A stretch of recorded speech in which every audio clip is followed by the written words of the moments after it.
صلى الله على محمد صلى الله عليه وسلم আল্লাহর হাবিব সাল্লাল্লাহু আলাইহি ওয়াসাল্লামে ফরমাইলা, ও মানুষ সবচাইতে বুদ্ধিমান, সবচাইতে হুঁশিয়ার যে মানুষের তার মৌতরে চিন্তা করে, মৌতর কথা বেশি বেশি করে দুনিয়ায় তার চিন্তা করে, এই মানুষই হলো হুঁশিয়ার মানুষ, বুদ্ধিমান মানুষ। আমরা জানি মৌত সবার আছে না? আছে। আইন না ভাই মরতে হইব। এই মরার পরে তিনটা আলম, একটা হলো আলমে বরজখ, যেটাকে আমরা কই খবর। দুই নম্বরে হলো আলমে মাহশর, যেটাকে আমরা কিয়ামত কই। আর তিন নম্বরে হলো আলমে দুজক ও দেহে পরিণাম বল, দেহে তার দুজক লাস্টর যেটা খবরের মধ্যে তোমার সওয়াল জবাব হইব।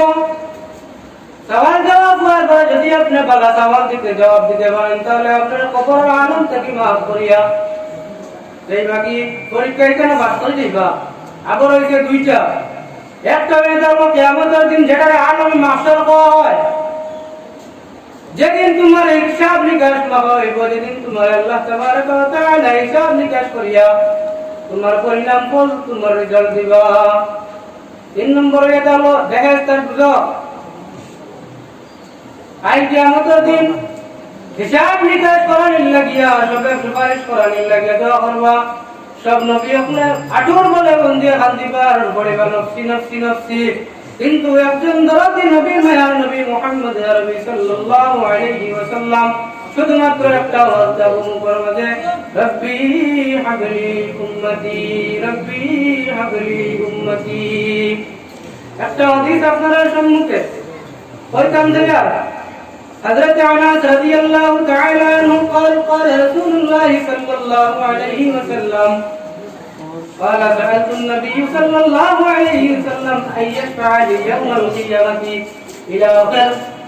حضرت انس رضي الله تعالى عنه আল্লাহর হাবিব সাল্লাল্লাহু আলাইহি ওয়াসাল্লাম ने फरमाया পিতাকে আমি ও আবি ও আল্লাহর নবী, আপনার প্রথম আমার মা বাবা কুরবান, আপনি আমারে কোথাও কাল কিয়ামতের দিন আপনি আমার সুপারিশ করবানি। তখন আল্লাহর হাবিব সাল্লাল্লাহু আলাইহি ওয়াসাল্লামে ফরমায়, আমি তোমার সুপারিশ করব। তখন আনাস রাদিয়াল্লাহু তাআলা আনহু ফরমায়, ইয়া রাসূলুল্লাহ, ইয়া হাবিবাল্লাহ, ও আল্লাহর নবী, কাল যদি কিয়ামতের দিন আমার সুপারিশের দরকার পড়ে, আল্লাহ যদি আমি টুকানি লাগে, তাহলে কোন জায়গার মধ্যে টুকাইতাম? তখন আমার নবী মুহাম্মদুর রাসূলুল্লাহ সাল্লাল্লাহু আলাইহি ওয়াসাল্লামে ফরমায়, ও আনাস, তুমি আমারে কাল কিয়ামতের দিন যদি টুকানি পড়ে, তাহলে সর্বপ্রথম তুমি আমারে কান টুকাইও, সিরাতের মধ্যে টুকাইও।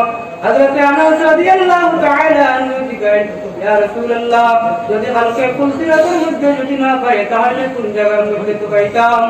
আমরা নবী মুহাম্মদুর রাসূলুল্লাহ সাল্লাল্লাহু আলাইহি ওয়াসাল্লামে ফরমায়, ও আনাস, যদি তুমি আমার ফুল সিরাতের মধ্যে পাও না, তাহলে তুমি আমার মিজানের দ্বারা পাইও, মিজানের দ্বারা পাইও তুমি আমার ওখানে পাইবাই। আবার প্রশ্ন করেন আনাস রাদিয়াল্লাহু তাআলা আনহু, ও আল্লাহর নবী, যদি মিজানের দ্বারা পাই না, তাহলে কোন জায়গার মধ্যে পাইতাম? তখন আল্লাহর হাবিব সাল্লাল্লাহু আলাইহি ওয়াসাল্লামে ফরমায়, ও আনাস, যদি তুমি আমার মিজানের দ্বারা পাও না, তাহলে তুমি আমারে হাউজে কাউসারের মধ্যে টুকাইও, ওই জায়গার মধ্যে আমি যাবো। কারণ কালকে আমাদের দিন আমি মুহাম্মদুর রাসূলুল্লাহ সাল্লাল্লাহু আলাইহি ওয়াসাল্লাম এই তিন জায়গা ছাড়া অন্য কোনো জায়গা থাকতাম না। এই তিন জায়গার মধ্যে আমি দৌড়াদৌড়ি করতাম। সাল্লাল্লাহু আলাইহি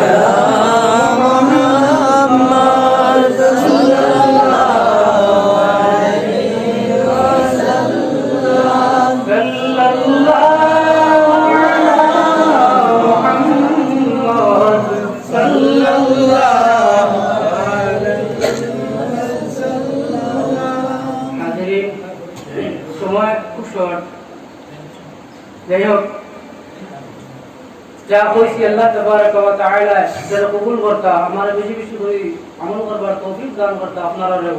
আমিন। আর আমার বক্তব্য শেষ করলাম।